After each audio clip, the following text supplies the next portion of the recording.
আকৃতি 2 বছর পর আসলি, আয় আয় আয়। মা, আমার বাচ্চা হচ্ছে না বলে আমার শাশুড়ি তোমার কাছে চিকিৎসা করতে পাঠিয়ে দিয়েছে।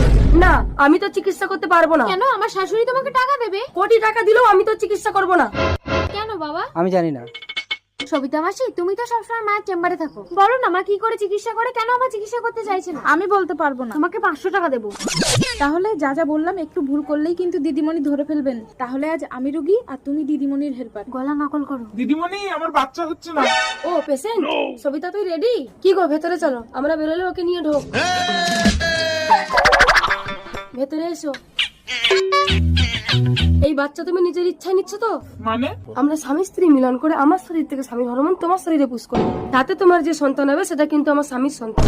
মা মা, আকৃতি তুই? ছি মা, তোমার এত টাকার দরকার? টাকা ছাড়া দুনিয়ায় কিছুই নেই আকৃতি। কিন্তু এই বয়সে আমি আর কত পারবো বলো? অবৈধ উপায় অবলম্বন করে মানুষকে চিকিৎসা করার জন্য আমি আপনাকে গ্রেফতার করব।